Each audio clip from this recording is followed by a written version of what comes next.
আজকে আমি প্রথমবারের মতো রান্না করলাম আর খেলাম বিক্রমপুরের বিখ্যাত খুদের ভাত সাথে আলু দিয়ে। সো হ্যালো এভরিওয়ান, আসসালামু আলাইকুম, welcome back to my another blog. আশা করি সবাই ভালো আছেন, আলহামদুলিল্লাহ আমিও ভালো আছি। আজকের ভিডিওটা শুরু করব গতকাল সন্ধ্যা থেকে। তো গতকাল সন্ধ্যার দিকে আমি খুদে ভাত রান্না করলাম সাথে আলু দিয়ে। বিক্রমপুরের বিখ্যাত খাবার নাকি এটা, তো আমি কখনো খাইনি, তো ভাবলাম যে আজকে একটু খাই। তো এখানে কিন্তু আমি খুদের চাল আর সাথে কিন্তু আলু দিয়ে ধুয়ে নিয়েছি খুব ভালো করে। এরপর কড়াইতে অনেকগুলো পেঁয়াজ দিয়ে দিলাম সাথে তেজপাতা, এলাচ, দারচিনি, লবঙ্গ দিয়ে খুব ভালো করে একটু ভাজা হয়ে গেলে ধুয়ে রাখা সেই খুদের চালগুলো দিয়ে দিলাম। দিয়ে খুব ভালো করে নেড়েচেড়ে একটু ভেজে নেব, ঠিক যেভাবে আমরা পোলাও রান্না করি। এখন দিয়ে দিলাম পরিমাণ মতো পানি, মানে পোলাওতে যেরকম পরিমাণ মেপে পানি দেয় ঠিক সেরকম পানি দিয়ে ঢাকনা দিয়ে কিছুক্ষণ রান্না করে নিলাম। আর পানিটা টেনে গেলে ঢাকনা দিয়ে একদম দমে রেখে দিলাম। আর পাশের চুলাতে আমি পুঁটি মাছ ভেজে নিচ্ছি খুব ভালো করে, একদম মচমচা করে পুঁটি মাছ ভাজা আর সাথে ভর্তা ডিম ভাজা দিয়ে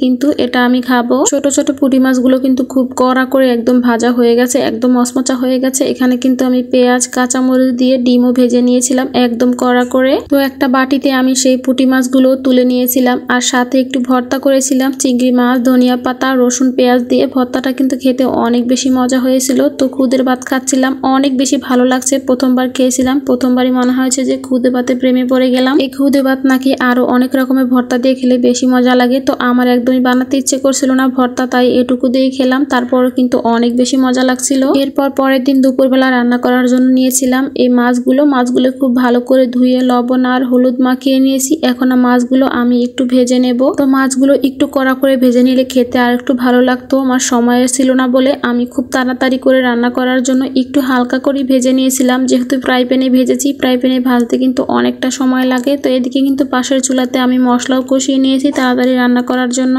কষানো মশলার সাথে আমি সবগুলো মাছ দিয়ে দিচ্ছি। মাছগুলো সব দিয়ে আমি আর একটু পরিমাণ ঝোলের পানি দিয়ে দিলাম। আর সবগুলো মাছ দেওয়ার সময় কিন্তু ভিডিও করিনি, ভিডিওটা অনেক লং হয়ে যাবে তাই। তারপরে কিন্তু হালকা করে একটু নেড়ে চেড়ে দিলাম আর সামান্য পরিমাণ একটু লবণ দিয়ে দিলাম। এখন কিছুক্ষণ একদম ভালো করে রান্না করে নেব। তো চুলার উপরে এগুলো রেখে ভাবলাম যে আমি একটু আলুর ভর্তা করে নিই। তো এখানে আমি আলুর ভর্তা করে নিয়েছিলাম, পেঁয়াজটা হালকা করে একটু ভেজে নিয়েছিলাম। এভাবে আলুর ভর্তা করলে কিন্তু অনেক বেশি মজা লাগে খেতে। আর এখানে আমার ছোট্ট আব্বাজানের জন্য মরিচ ছাড়া একটু আলু ভর্তা করে নিয়েছি। আর আলু ভর্তার সাথে খাওয়ার জন্য এখানে কিন্তু আমি ডালও রান্না করে নিয়েছিলাম। ডাল দিয়ে আলুর ভর্তা খেতে কে কে পছন্দ করেন, আমার কাছে তো অনেক বেশি ভালো লাগে। আমি ভর্তা বানাচ্ছিলাম আর এদিকে কিন্তু মাছের ঝোলটা একদম কমে আসছে। এখন একটু ভাজা জিরার গুঁড়ো দিয়ে খুব ভালো করে একটু নেড়ে চেড়ে মিশিয়ে দেব। আর কিছুক্ষণ জাল দিয়ে একদম ঝোলটা আর একটু কমে আসলে তারপর চুলাটা অফ করে আমি নামিয়ে নেব। তো মোটামুটি ঝোল থাকতে চুলাটা অফ করে দিলাম। এগুলো কিন্তু রাতে খাওয়ার সময় একদম ভালো করে জাল করে শুকিয়ে নিয়ে তারপর খাবো। তো এই যে সন্ধ্যার দিকে আমি একটু নাস্তা বানাচ্ছি। আমার আব্বাজানদের জন্য